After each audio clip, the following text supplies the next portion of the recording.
Sydney is one of the cities with the best quality of life on the planet. According to the Global Livability Ranking, from the Economist Intelligence Unit's, EIU, which evaluates the urban quality of life, Sydney ranked 4th as one of the best cities to live on the planet in 2023, and it is also the best city to live in Australia. In 2022, the city was in 13th position. But why the city was chosen? Annually, a list of cities with the best living conditions is elaborated by the Economist Intelligence Unit's, EIU. The criteria used are culture, stability, education, healthcare, infrastructure, and environment. Among the top 5 cities with the best living conditions in 2023, we have Vienna, in Austria, Copenhagen, in Denmark, Melbourne and Sydney, in Australia, and Vancouver, in Canada. The first recorded European contact with the Sydney area was in 1770 when Captain James Cook explored the eastern coast of Australia. However, it was not until 1788 that British settlers arrived to establish a penal colony. For several decades, it served as a place of punishment for British convicts. As the convict population declined, Sydney began to grow as a free settlement. The discovery of gold in the mid-19th century in New South Wales and other parts of Australia contributed to a population boom and economic growth. The 19th century saw the development of key infrastructure, including the construction of the Sydney Harbour Bridge. Currently, Sydney has become a global city and a major financial and economic hub in the Asia-Pacific region.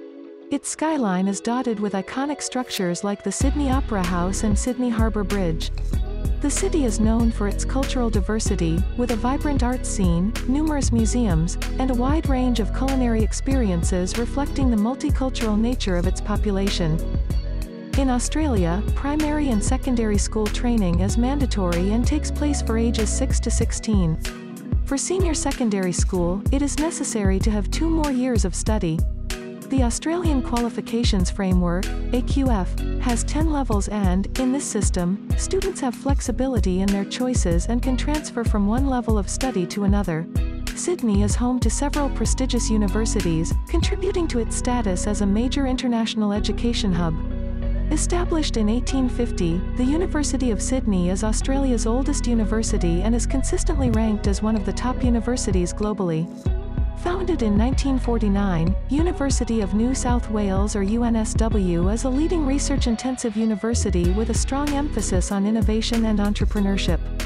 Other universities in the city are the Macquarie University, the University of Technology Sydney, UTS, the Western Sydney University, WSU, and the Australian Catholic University, ACU.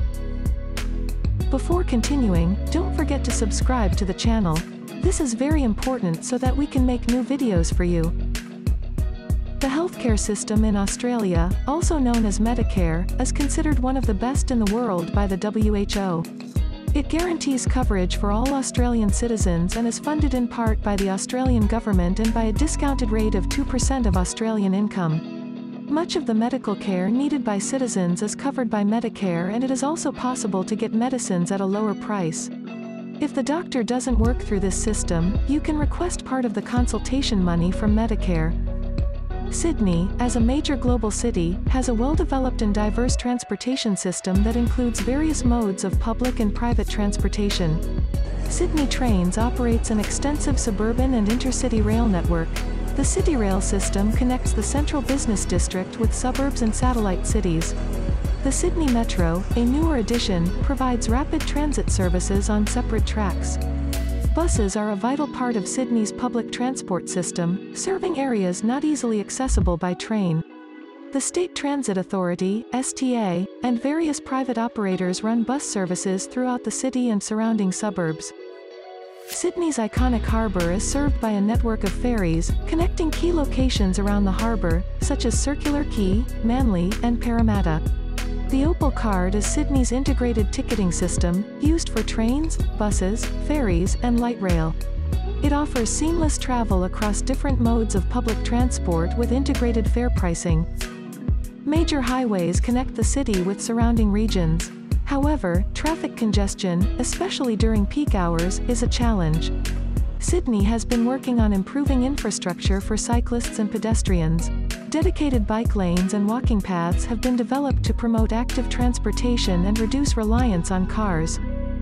Sydney boasts numerous green spaces, parks, and botanical gardens, contributing to its aesthetic appeal and providing recreational areas for residents and visitors. Examples include the Royal Botanic Garden, Centennial Park, and the extensive network of coastal walks. Fossil fuels are responsible for about 72% of the electrical energy production capacity in Australia. Hydroelectric energy accounts for about 11%, while solar, wind, biomass, geothermal energy account for 17%. Sydney has been increasing its use of renewable energy sources. There are initiatives to promote solar power, energy-efficient buildings, and sustainable urban development. Besides Sydney, that was chosen as the city with the fourth best quality of life in 2023, we have Copenhagen, capital of Denmark, in second place and Vienna, in Austria in first place. Check the videos about these cities. If you liked the video, leave your like and don't forget to subscribe.